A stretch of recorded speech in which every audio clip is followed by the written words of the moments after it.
Good morning, my friends. My name is Melissa from Melissa's Struggling Walk with Jesus. I'm here using the Amplified Holy Bible and the Navigator's Bible Reading Plan to share the Word of God with you.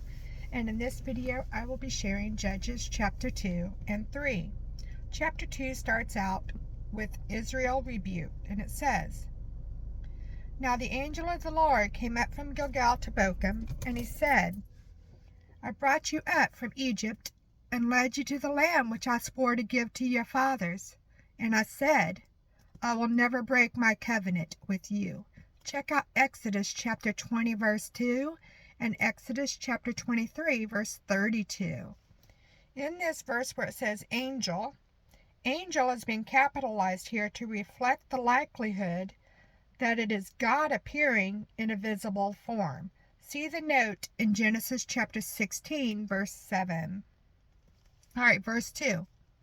"And as for you, you shall not make a covenant with the inhabitants of this land. You shall tear down their altars. But you have not obeyed me. What is this that you have done?" Or it says obeyed me. Other Bible literature says paid heed to my voice. Verse 3. "So I also said, I will not drive your enemies out before you, but they will be like thorns in your sides, and their gods will be a snare to you." When the angel of the Lord had spoken these words to all the Israelites, the people raised their voices and wept. So they named that place Bochim, weepers, and there they offered sacrifices to the Lord. All right, Judges chapter 2, starting with verse 6, it's where Joshua dies. "And when Joshua had sent the people away, the tribes of the Israelites went each to his inheritance to take possession of the land. The people served the Lord all the days of Joshua, and all the days of the elders who outlived Joshua, who had seen all the great work of the Lord which he had done for Israel. Then Joshua the son of Nun, the servant of the Lord, died at the age of 110. And they buried him in the territory of his inheritance in Timnath-Heres, in the hill country of Ephraim, north of Mount Gash. Also, all the people of that generation were gathered to their fathers in death. And another generation arose after them, who did not know, recognize, or understand the Lord, nor even the work which he had done for Israel." All right, so Judges chapter 2, starting with verse 11. This is where Israel serves Baal. "Then the Israelites did evil in the sight of the Lord, and worshipped and served the Baals.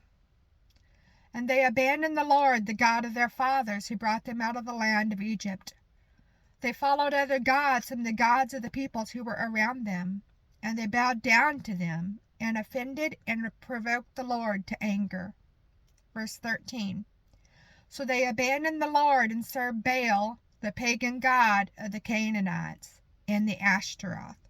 Where it says Ashtaroth, this is various Canaanite goddesses of fertility and warfare. Verse 14. "So the anger of the Lord burned against Israel, and he gave them into the hands and power of plunderers who robbed them, and he sold them into the hands of their surrounding enemies, so that they could no longer stand in opposition before their enemies.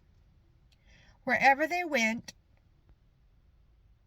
the hand of the Lord was against them for evil, misfortune, as the Lord had spoken, and as the Lord had sworn to them, so that they were severely distressed." Check out Leviticus chapter 26, verses 14 through 46. Verse 16.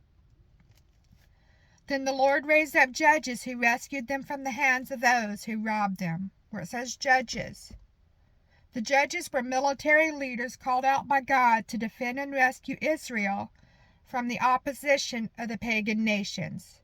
They also settled legal and personal disputes. Verse 17.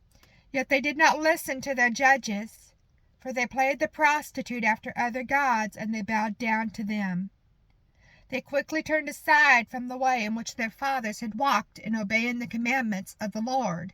They did not do as their fathers.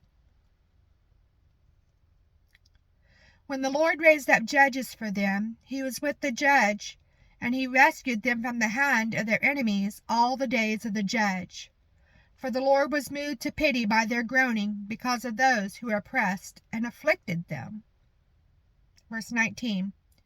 But when the judge died, they turned back and behaved more corruptly than their fathers, in following and serving other gods and bowing down to them. They did not abandon their practice or their stubborn ways. Where it says abandon. Other Bible literature says let drop.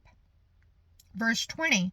So the anger of the Lord burned against Israel, and he said, because this nation has transgressed, violated my covenant, binding agreement, which I commanded their fathers, and has not listened to my voice. In verse 20, where it says nation. Wherever Israel is called nation instead of people, they are usually being accused of acting like pagans. Okay. Verse 21. I also will no longer drive out before them any of the nations which Joshua left to be conquered when he died. In order to test the loyalty of Israel by them, whether Israel will keep the way of the Lord to walk in it as their fathers did or not. So the Lord allowed those nations to remain, not driving them out at once, and he did not give them into the hand of Joshua. All right, so Judges chapter 3. The title starts out with idolatry leads to servitude. And it says, now these are the nations which the Lord left in order to test Israel by them. That is, all the people of Israel who had not previously experienced any of the wars in Canaan. Only in order that the generations of the sons of Israel might be taught war, at least those who had not experienced it previously. The remaining nations are the 5 lords, governors of the Philistines, all the Canaanites, the Sidonians, and the Hivites, who lived on Mount Lebanon, from Mount Baal Hermon to the entrance of Hamath. They were allowed to remain for the testing of Israel, to determine whether Israel would listen to and obey the commandments of the Lord, which he had commanded their fathers, ancestors, through Moses.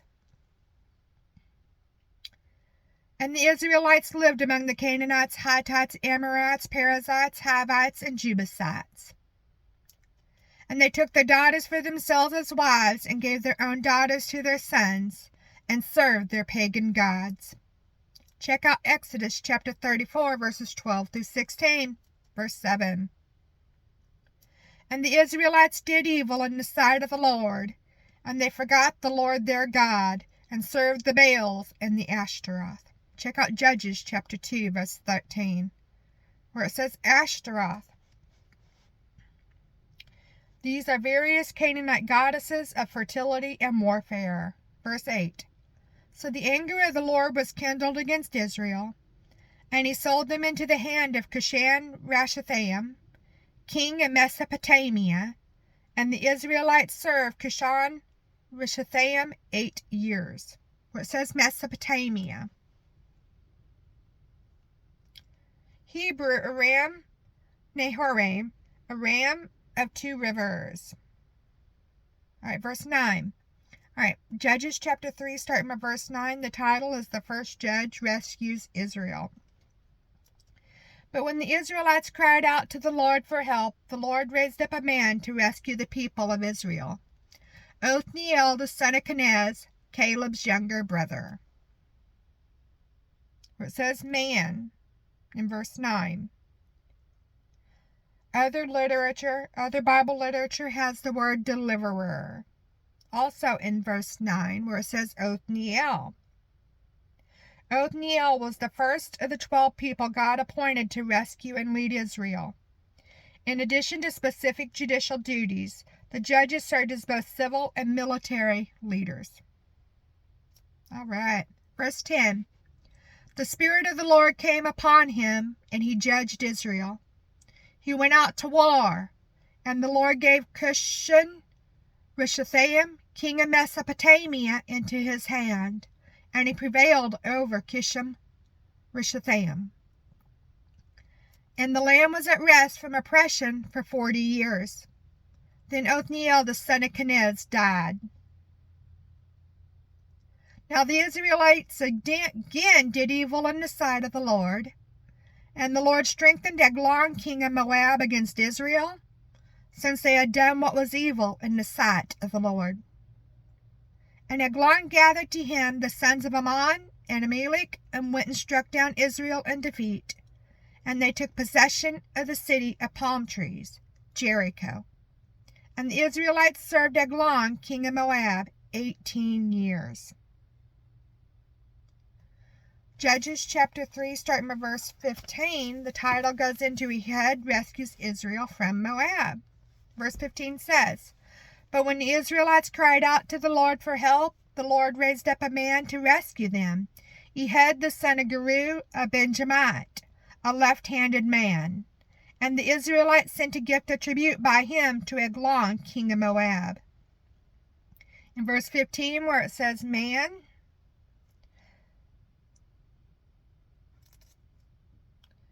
other Bible literature has the word deliverer.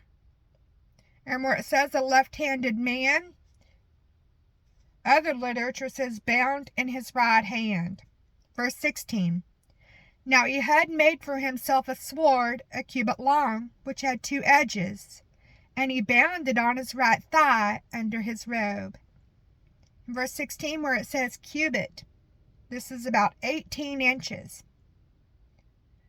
And in verse 16, where it says right thigh, so if a bodyguard searched Ehud, he would have focused on his left side, where a right-handed man would hide a sword.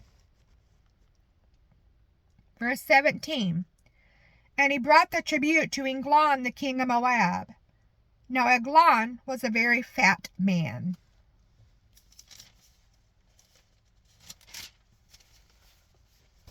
Verse 18, and when Ehud had finished presenting the tribute, he sent away the people who had carried it. Where it says tribute, the tribute apparently required a company of people to transport, and may have consisted of such things as valuable commodities, precious metals, and domestic animals. Verse 19, but Ehud himself turned back from the sculptured stones at Gilgal, and he returned to Eglon and said to him, I have a secret message for you. O king, Eglon said, keep silence. And all who attended him left him. All right, in verse 19, where it says sculptured. These stones may have been either boundary markers or idols. Verse 20, Ehud came to him as he was sitting alone in his private cool upper chamber, and Ehud said, I have a message from God for you. And the king got up from his seat. Then Ehud reached out with his left hand and took the sword from his right thigh and plunged it into Eglon's belly. And the hilt also went in after the blade, and the fat closed over the blade, because Ehud did not draw the sword out of his belly. And the refuse came out. Then Ehud went out into the vestibule and shut the doors of the upper chamber behind him and locked them. Verse 24. When Ehud departed, Eglon's servants came, and when they saw that the doors of the upper room were locked, they said, He is only relieving himself in the cool room. Where it says relieving himself. Other literature says covering his feet with his garment. It's an euphemism for defecating, probably because of the squatting position taken. Verse 25. They waited a very long time until they became embarrassed and uneasy, but he still did not open the doors to the upper room. So finally they took the key and opened them, and behold, Their master had fallen to the floor, dead.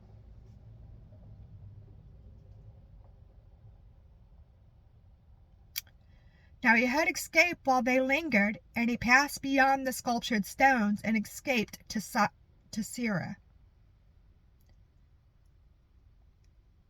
When he had arrived, he blew a trumpet in the hill country of Ephraim, and the sons of Israel went down with him from the hill country, and he was in front of them. Verse 28. And he said to them, Pursue them, for the Lord has handed over your enemies, the Moabites, to you. So they went down after them and seized the fords of the Jordan opposite Moab, and did not allow anyone to cross.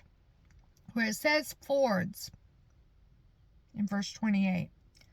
For example, these are narrow or shallow places where a river may be crossed by wading. Verse 29. They struck down at that time about 10,000 Moabite men, all strong, courageous men. Not a man escaped. So Moab was subdued and humbled that day under the hand of Israel, and the land was at rest for 80 years. Verse 31, the title goes into Shamgar rescues from Philistines. After Ehud came Shamgar, the son of Anath, who struck down 600 Philistine men with an ox goad, and he too saved Israel. Where it says ox goad, this is probably a rod with a pointed end or fitted with a spike. And that is all of Judges chapter 2 and 3, my friends.